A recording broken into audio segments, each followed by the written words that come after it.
All right, YouTube, welcome back. Another installment of How's You Talks out here in the wood shop. And quite literally a wood shop. Look behind me, you see my clamp rack. There's a miter saw back to my left, tools all hanging around, you know. Where to begin? Well, let's begin where I begin most of them. Let's talk about diesel. I mean, when I talk about diesel, I'm talking about gas as well. Let's talk about diesel. Today, this morning, $4.90 a gallon. Let's go, Brandon. Yeah, $4.90 a gallon. So that officially means that right now to fill up my tank, it's gonna cost me $150. And then as I illustrated in another video, I fill up my tank, more than 1 day a week. Not quite 2 days a week, but like I'd say over the course of a month, I probably get gas 7 times. So 7 full tanks at 150. That's quite a substantial increase from, a year ago, my diesel was like $2.40 a gallon. So we're more than double right now, and no end in sight. I think it's going to keep going up. Speculation on a lot of the channels that I'm watching. Some of them are calling for we're going to have gas and fuel prices in the $7, $8 a gallon range or more. And then I just saw a short time ago, I think Russia basically threatening the world or threatening the West, saying that if we don't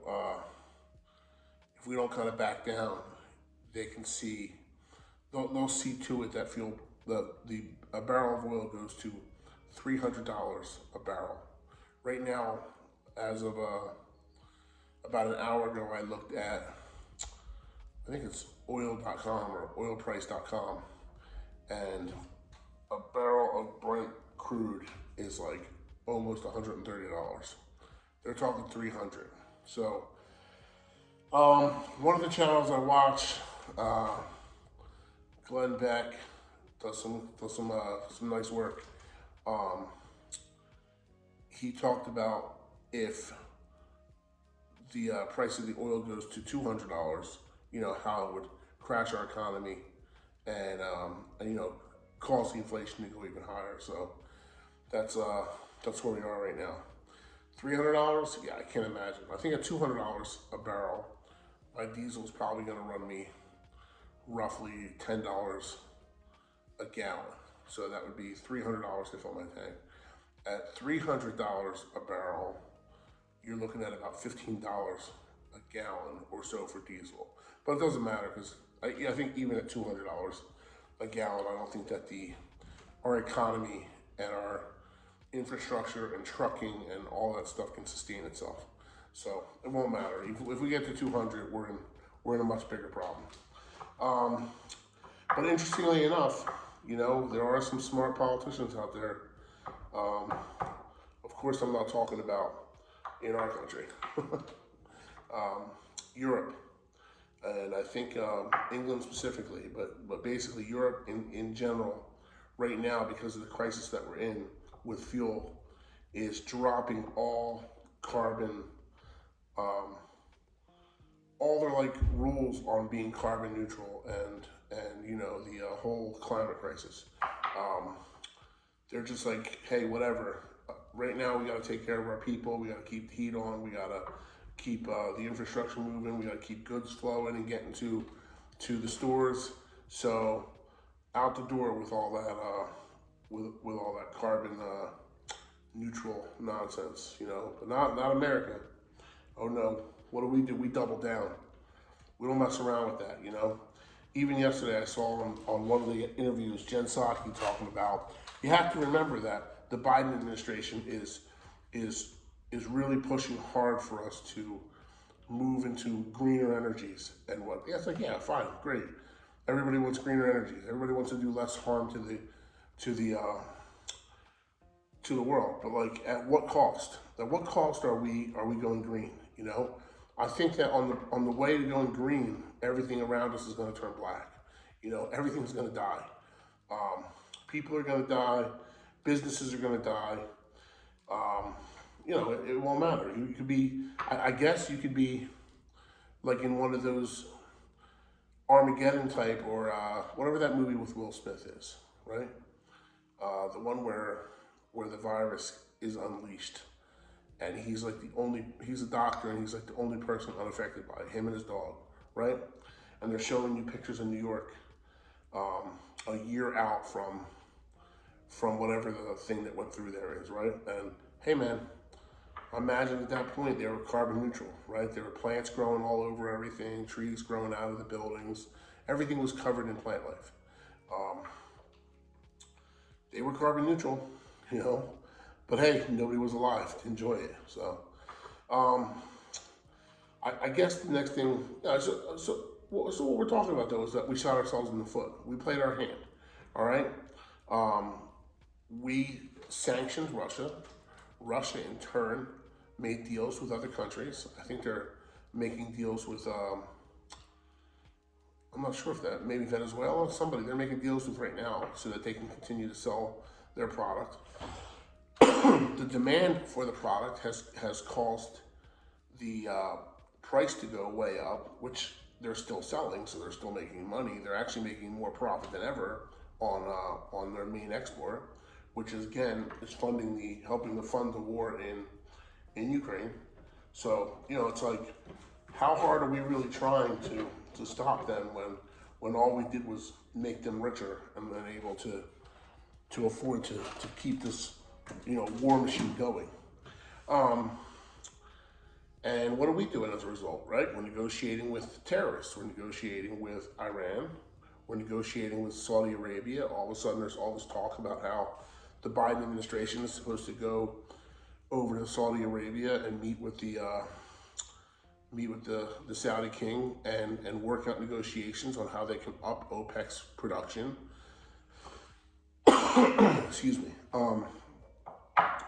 But this is all pie in the sky. This is all 2, 3, maybe 4 months out that any of these things are going to take effect. And in the meantime, here at home, here in America, and all across the world, I guess, we're struggling. People are struggling all day long. I mean, people just came out of this COVID thing, and it's like for a minute you were able to breathe a sigh of relief, right? You were like able to go, wow. I actually today listened to some parents who have young kids were like literally excited and happy that today was the first day that their kids were able to go to school in over a year and not have to wear a mask. And he's telling me, one of my customers was telling me about the detriment of wearing the mask and what it's done to his son, and how his son is afraid to smile now and whatnot because his face has been covered for so long.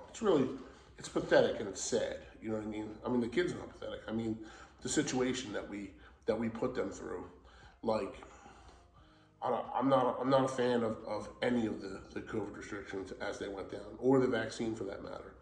And it was really pathetic the way that our government handled that.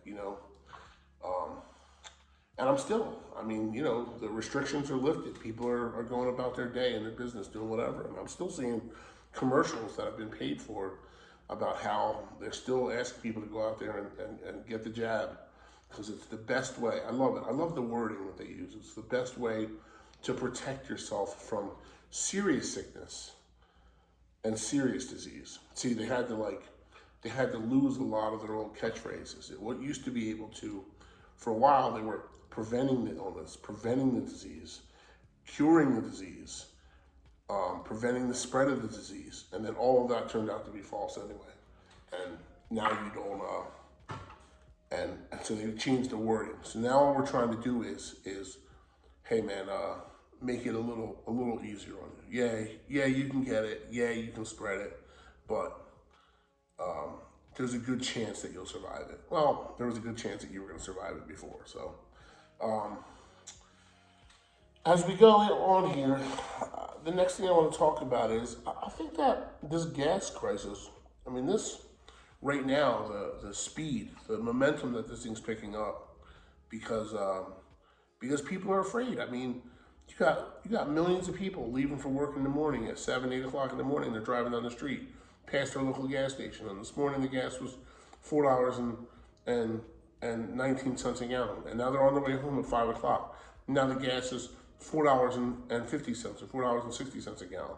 You know, some people posted in one of the community groups the other day in my development that it kind of went like rampant, almost like it almost went viral, like locally though, but about how the people that worked at the Costco were talking about basically any minute there's going to be a 30-cent increase. So they were like putting out like an all points bulletin to everybody in the neighborhood to, hey, go get your gas now.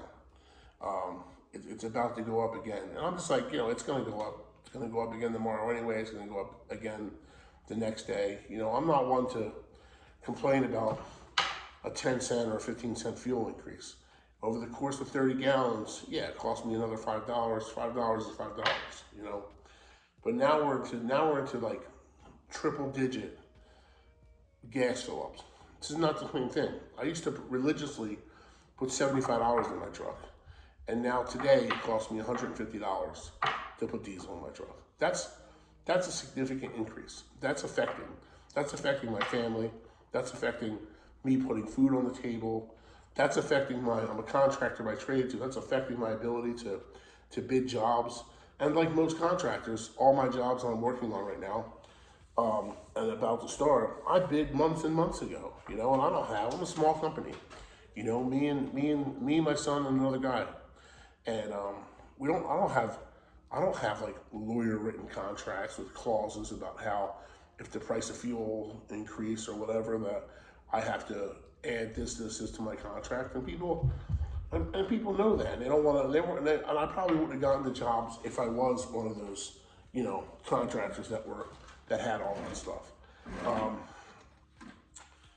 But anyway, what it's doing is it's cutting into my profit margin. It's cutting into my ability to provide for my family right now, and you can see the panic. People are starting to look like deer in headlights out there. Like, when's this going to stop? And this hasn't even begun at this point to translate into the goods, because I don't know, a truck, like a 18-wheeler, what do they have? Like at least 100-gallon gas tanks, right? So they're talking, maybe more, maybe 200 gallons. So they're spending between $500 and $1,000 to fill up their tank. They're only getting 6 to 8 miles per gallon. So they might, if they're cross country over the road, they might fill up 3, 4, 5 times. Now you're talking $3, $4, $5,000 just in fuel. So he's got to charge whoever he's driving for that much more, and that's going to translate directly into the goods that we buy. And everything's been expensive for a while. We know we're in the middle of an inflationary period. Yeah, the administration calls it transitory, but this ain't transitory, and it's going to get worse. And with that said, I think that I hope you can understand that I'm not trying to. The next thing I want to talk about is fear mongering, and I'm not trying to be a fear mongerer right now. I'm just trying to lay out there the way that it's affecting us and what I think is going to happen. But I'm 47 years old, and I've been around long enough. And I went to public school here in Pennsylvania and New Jersey, and so I'm publicly educated, if you can call it that. And I've lived through a number of crises that I can remember in my life, and learned about other crises, obviously in school. And I want to talk about them because in my 47 years, which is really in general a short time, here's the things that I remember and know and have heard about. Fear mongering. It's a thing that they like to keep out there. They like to keep pushing it so that everybody's always on edge. Everybody's always on their toes. Right? First one was the Depression. There was a depression in the 1920s. And, literally, if I haven't heard that word used 10,000 times by different politicians and different groups and banking things and the Federal Reserve and this thing and that thing over the last 10 years, depression always goes back in. Everything is compared to the Depression. Every time we have any kind of economic downturn, it's compared to the Depression. We're compared to the Depression, And also, everything is like kind of scaled up always in the media to be like, hey, if we're not careful and these few things and the sun and the stars don't align, we're going to be into a economic depression. It's not just a recession now, it's a depression. All right, in the 70s, right? In the 70s going into the 80s, there was a fuel crisis, kind of what we're living through now, and which I can't even fathom because that was pretty ugly. The videos and the stuff I've seen about the fuel crisis then was pretty ugly. When you were only letting you get fuel, certain amount of gallons you could buy. You could only go on the on odd days or even days, depending on your last name or whatever it was. Um, and you know, and what was there on the road back then? 10 million cars? I don't know. I'm not sure how many cars were on the road, but I know right now we have probably 100 times or more that amount of automobiles and trucks and trains and anything else that's burning fuel on the roads. So this can easily be exacerbated into a much larger crisis. All right, I remember hearing in the 80s that like if we weren't careful with the climate, almost like when they were rolling out this Green New Deal thing, but except in the 80s we were heading into an ice age. Imagine that there was global cooling happening, and if we weren't careful and we didn't make these few changes and start limiting our carbon footprint and blah blah blah blah blah, what was happening? The carbon dioxide was going up into the atmosphere, and it was blocking the sun's ability to get through. Therefore, it was cooling down the planet, and we were going to head into an ice age. Like literally, that was when I was in like elementary school. And then that just went away. Like sometime in the 80s, that went away. And then we started hearing about, oh, the ozone layer. Yeah, there's a hole in our ozone. And in 1990, we had, imagine this, we had 12 years left before the ozone was completely depleted. And then if the ozone was depleted, that was going to allow the sun's direct energy in UVA and UVB and whatever to get through, and it was going to cause catastrophic harm to the planet, and we weren't going to be able to grow crops anymore, and you know, so on and so forth. So we got to step up our initiatives and cut down our carbon footprint. You know, so we've been cutting down the carbon footprint since like the 80s, I guess. Since the early 80s, we've been working on this carbon footprint thing. And guess what? It's 2022, and by all accounts, and you know, if you think pollution has slowed down, it has not slowed down. It has only accelerated, if anything. And guess what? The ozone layer's healed itself. It healed itself. It's all good now. Next one is we got hit with. That's when they started after the ozone thing, and I guess they knew it was going to heal itself. Climate change. Climate change came along, right? And now we're into the 90s. We're into the 90s, and again, they start throwing around those numbers: 12 to 15 years.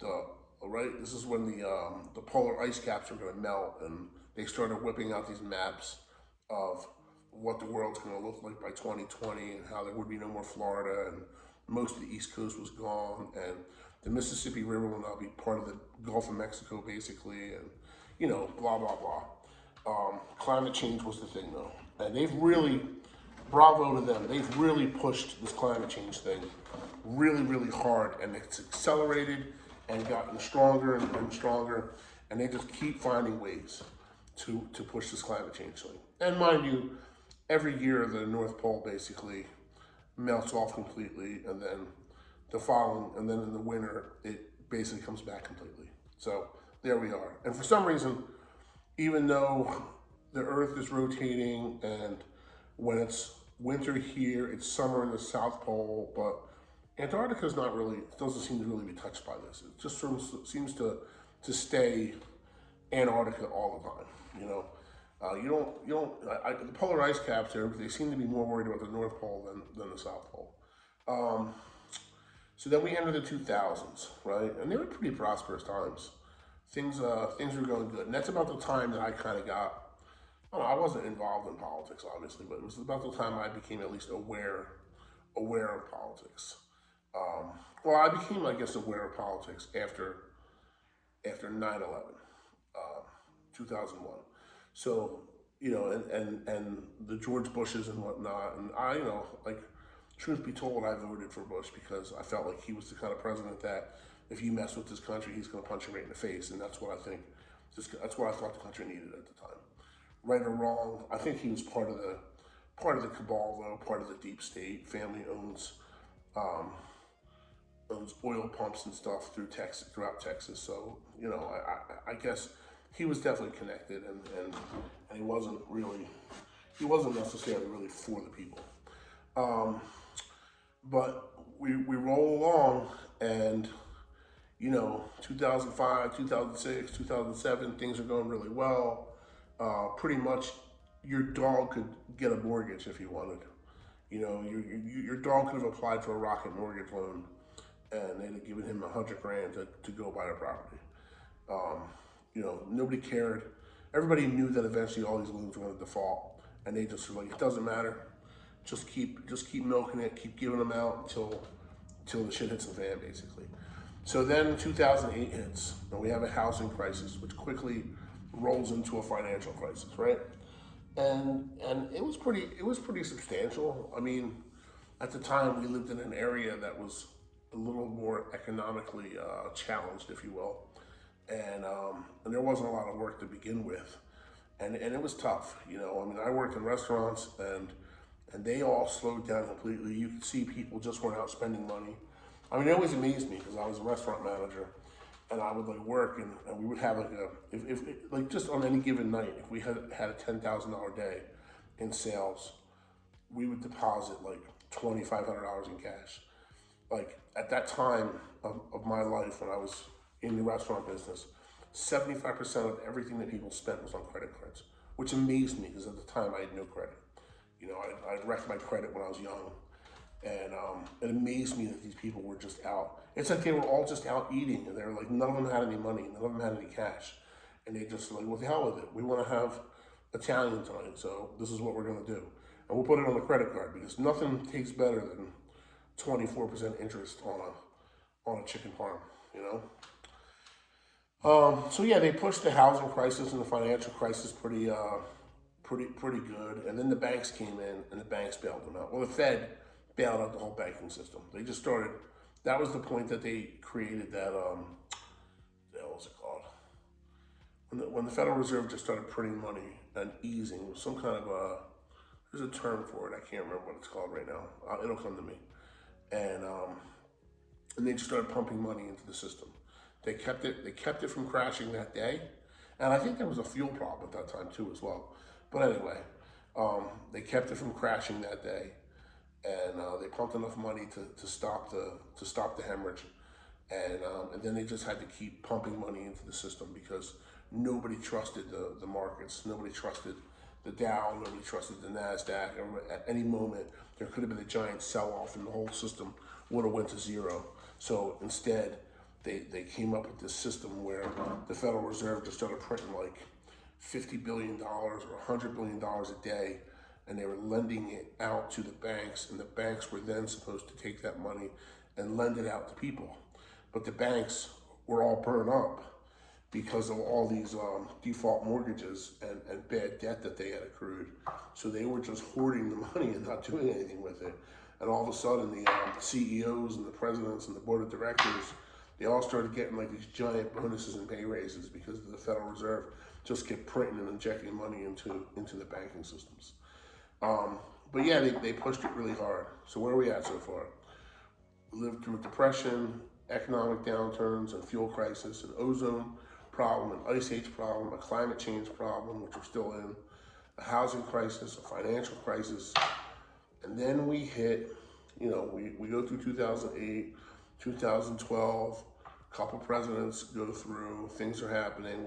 We're at war, of course, for the vast majority of that time after, we've been at war since 9/11 anyway. So we were at war all this time. So, Bill Clinton was at war, Bush was at war, Obama was at war, until it rolled into Trump. All right, and and then you had the next thing that came along after all the wars. I mean, the wars are tragic, but you live with you live with wars for 20 years, and all of a sudden it just doesn't have an effect anymore. Nobody's nobody cares. Nobody shakes bats an eye at it. They're just like, oh well, another war. You know what I mean? I don't even know who's fighting them anymore. Honestly, I don't know how the military-industrial complex gets young people to enlist. I really have no idea. Like, cause I don't know what's the incentive. Like, people do people really have like that much pride in living here in America? I know I have pride in being an American, which is you're not allowed to have, I guess. Um, but like I don't know, I just don't see kids coming. I see like on the board, like where my kids go to school or went to school. Like at the end of the year when graduations come, you get a banner that goes across, and they'll tell you about the four kids in a class of 300 that enlisted. You know, 4 out of 300 enlisted. I don't know where they're getting the people from. So anyway, let's speed up. We get later into 2019, and the next thing we get hit with is this COVID crisis, and this was a doozy for us, right? COVID changed the game. Like they came out with nobody knew what to do or how to respond or how to make things better. All they could do is what they do best, is turn everybody against each other. That's what they did. They just took everybody and they were like, wear a mask. If you don't wear a mask, you're an asshole. If your neighbor's not wearing a mask, report them. If you see your neighbor leave the house, call this number. If you want to eat out in a restaurant, you need to do this. These are things that you need to do. Until they came up with the vaccine. And then it even got worse. They came up with a vaccine, right? They rolled it out. They sold us as the next best thing next to sliced bread. And everybody should get it. But I've never seen anything pushed this way as they did this vaccine. Like they were on it, man. They were selling that like the sales pitches and the way that they did it were insane. I don't know. I don't know what. I don't know. The propaganda machine was in full effect. That's all I can say. The COVID crisis was a nightmare. And as I said, I'm not going to elaborate too much on it. We can talk about COVID another time. But they just lifted all the restrictions and mandates, and supposedly life's going back to normal, right? That's what we're getting. In the midst of all this, starting last year and 2 years ago, we're in the middle of an inflation crisis as well, right? The supply chain is damaged. China is hoarding stuff, but nobody wants to really report on that.